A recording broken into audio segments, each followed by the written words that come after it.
Ashwagandha, also known as Indian ginseng or that winter cherry if you want to make it sound more like drugs, is a powerful adaptogenic that's even used in medicines in certain parts of the world, such as in India. Research that's backed by science has claimed that this very herb is able to reduce things like stress, anxiety, and alleviate the symptoms of depression all at once. It is also said to increase your testosterone levels and improve your quality of sleep overall. Now, of course, this herb will not come without any downsides. Nah, this herb is known for doing one thing, and that one thing is what we're here to find out. Join me in this 2-month-long research study as I take ashwagandha for 30 days and see what happens. Now we are a little early from our starting date, which is March 1st. Today is the 28th of February, but that's not going to serve to be a problem at all.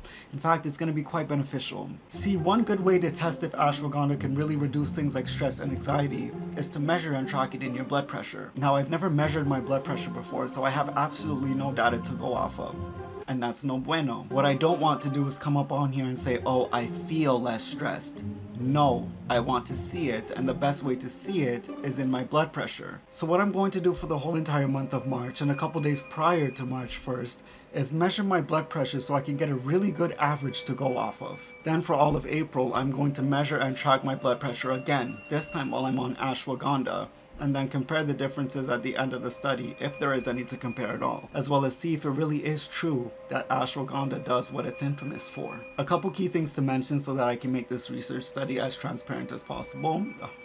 It may or may not look so, but I do regularly exercise heavy and consume relatively healthy, high-protein meals. I also do drink loose leaf tea for its related health benefits, specifically hibiscus tea in the daytime and a lavender chamomile tea in the before bed. Those are all of the most important things to note that can actually affect my blood pressure, hence the reason why it's extremely important to get as much data on my blood pressure as possible prior to going on this supplement. Now we can get started. Firstly, I needed to go out and actually get a blood pressure monitor, and of course I needed to make sure that I got a very good one so I could be as accurate as possible when measuring. So thanks to Amazon Prime and free 1-day shipping, we got a blood pressure monitor today. Now I decided to go with Omron Silver Upper Arm Blood Pressure Monitor because it's within my current budget and it's verified on the website that officially verifies monitors here in Canada. And the reviews on this product is good when it comes to accuracy. This is in no way sponsored by anything, of course. I'm not even monetized, so let's just get this first reading on so I could so we've gotten everything taken out of the box and set up. This is what the blood pressure monitor looks like, if you guys can see that. It's the front, this is the back, and that's everything. This is the cuff that's going to be put around my arm. Now I'm going to record this on my phone, so let me go ahead and get that ready. That's okay. We're gonna pull back my sleeve. We're gonna get ready for my first recording here. There we go, and we have our very first reading for the day. 4 to 6 weeks later. A couple things that I noticed or learned over the following weeks is that your blood pressure gets elevated when you're eating heavy meals, drinking specific types of tea, or when you're under a lot of pain. I've been suffering from lower back pain since high school now, so about 9 years currently. It's very new information for me to learn that my chronic lower back pain, whenever it acts up, raises my lower blood pressure like that. Not enough to bring me to the stages of hypertension, which is something you guys gotta definitely watch out for, but ranges above normal blood pressure. With hypertension, that's where things like blood clotting, heart attacks, strokes, and heart diseases start to cook up in your body slowly over time. Hypertension is a bad word. If you want me to cut the whole entire explanation of hypertension short, when someone tells you that you have hypertension, it means that your very own heart doesn't like you right now. And if you refuse to relax, soon enough your heart is going to make you relax by force by giving you a heart attack. My heart! Or spinning the block on other major body parts like your eyes, kidneys, and your brain, for example. You just got to breathe in and breathe out. Let's do it together one time, yes?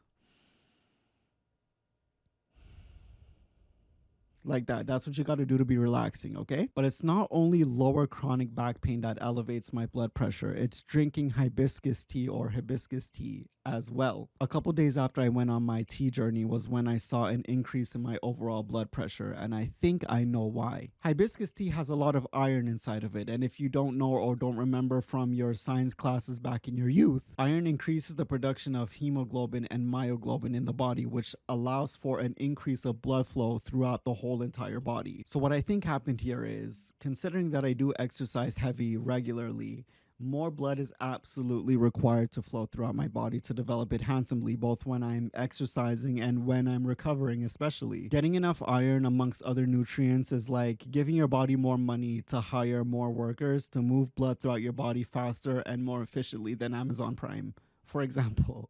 That's why I think hibiscus tea slightly raised my blood pressure more. In this case, since my blood pressure without food, pain, and tea is pretty low in and out of itself, this increase that I'm experiencing means that more blood is present to do its job throughout my body, and it's completely fine. It's a good thing. Yes. Now that we are finally in April, it's time for me to take ashwagandha for 30 days and see what happens. My hypothesis is that my blood pressure will go down slightly. That's all that I'm really expecting from this supplement right now. If anything arises, I'll definitely be sure to document it during this 2-month research study. Yes, I'm currently sick right now, so if you guys don't mind, it's time for me to rest up. I'm not feeling so well right now, so I will definitely see you guys soon. Yes? So nothing arose.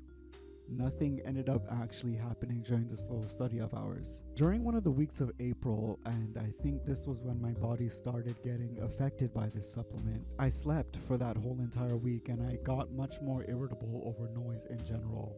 I got more aggravated over loud noises, and I really wanted to just remain in a quiet place for the whole entire week. No sound and no nothing, just me lying down on my bed doing nothing. What I was talking about earlier in the video about ashwagandha being infamous for one thing, this is exactly what I was talking about. This supplement is known amongst the fitness community especially to turn men into emotionless zombies, or into something where you are just overly stoic, to put in better terms. I was not overly stoic in this case, however. That's not it. My emotions were just not all there. They were sleeping, if that makes any sense. I felt more tired and drained than anything else, and I didn't want to do anything, right? Of course, there were times where I was just like excited or overall in a good mood, but again, for the most part, I just wanted to be in a quiet place and sleep or lie down for the whole day, not even thinking about anything. Now, I did manage to collect some proof for this. Absolutely. I remember I also said I didn't want to just feel things, then come up on camera and say I feel XYZ with no sort of proof whatsoever. So here are my findings. We're going to get into the findings right now. I needed to see how my body also performed after coming off this supplement to really dial in and see if this is just a placebo or not. So from March 1st all the way up to May 1st, my sleep has improved by a whopping, and let's get some drum roll please. Let's get some drum roll real quick. So my sleep on average has improved by a whopping 6%. Yes, my sleep on average improved by 6% from March all the way up until May 1st while I was on this supplement. But now let's take a look at my sleep after coming off of this supplement though. So from April all the way up to June 1st, my sleep has actually decreased by a whopping 6.68%, an extra 0.68% less after coming off this supplement. So from the data that I just presented to you guys, it would seem as if this supplement has indeed improved the amount of time I slept for, right? But because I decided to expand this research out a little bit more and gather more data, we have one last data point to consider. If we take a look at the initial starting date all the way up to today, so from way back February the 28th all the way up until now, which is June 1st, we would find that my sleep has actually improved overall, not by 6%, but by 4.07% in the past 4 months, despite going and coming off of this supplement. So this supplement did play a factor in improving my sleep overall, but it only accounts for 1 out of the 4 months I conducted this study, which is only 24% of this study. The other 76% of this study measured how I was sleeping before as well as after coming off of this supplement. Let's keep that in mind for later, yes? Instead of long story short with my blood pressure, right? We're moving on to my blood pressure now. So instead of long story short with my blood pressure, it's more like short story, even shorter. From the last week of February all the way up until May 1st, on average, my blood pressure didn't even move a significant amount, right? My hypothesis was that my blood pressure was going to decrease, but my hypothesis was proven incorrect. In the bigger picture, so looking at the trees for the forest, the change in my blood pressure was too insignificant to prove that ashwagandha improves my blood pressure. A side hypothesis of mine would have argued that ashwagandha is more for regulating blood pressure and keeping it controlled, but that wasn't even the case either, because if we zoomed in a little bit more and looked at the details, from February to May, my blood pressure increased way more than I would have expected, and I started to reach numbers just under pre-hypertension, which is not good. Remember, I told you before that hypertension is a bad word and it's not something you want somebody to say you have. Yeah, I was reaching those numbers despite being on this supplement. Ashwagandha was not able to help prevent things like my chronic back pain from spiking my blood pressure whenever it would act up, and it was not able to prevent certain foods from spiking my blood pressure as well. It did not help control the amount of blood needed to digest and process the food either. I tested that as well by measuring my blood pressure on some days 10 to 20 minutes after eating,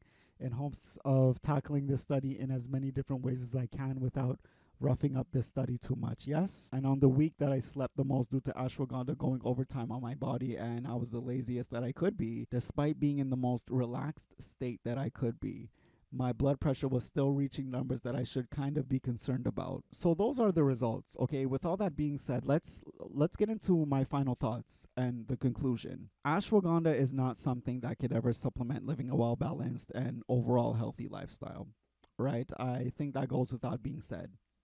Hopefully. I personally would not go on this supplement again. It took way too much away from me than it actually provided, apart from improved sleep, but the trade-off for a month of extra sleep was a significant loss of productivity for me in particular. The one thing that this supplement, I guess, improved was my sleep, but not to a significant amount at all if we look at, the overall picture. I wouldn't say it increased the quality of sleep due to how it kept me on the bed instead of making me want to get up and do things. So to me, that's just poor quality of sleep. Other than that, I mean, unfortunately, this supplement really is a placebo, more or less. I would not recommend anyone go on this supplement or, start taking this supplement regularly and to just save your money instead. Yes, living a healthy lifestyle and eating healthier, as well as getting your daily protein needs or your daily protein intake, is far more effective than this supplement for both sleep quality, blood pressure management, and overall mood regulation. Oh, and as for my mood, you see, I almost forgot because the supplement didn't really do anything. But anyways, as for my mood, you can say that it gets a point there, but half a point, because putting you to sleep or putting your emotions to sleep doesn't really help you solve your problems with an S at the end. So you could have multiple problems or just one problem. I don't know. Either way, it doesn't help you solve your problems, right? That doesn't help if you are suffering from depression, anxiety, and stress, but it can alleviate the symptoms a little bit. So I guess it could get half a point there. Yes? With all that being said, thanks for watching.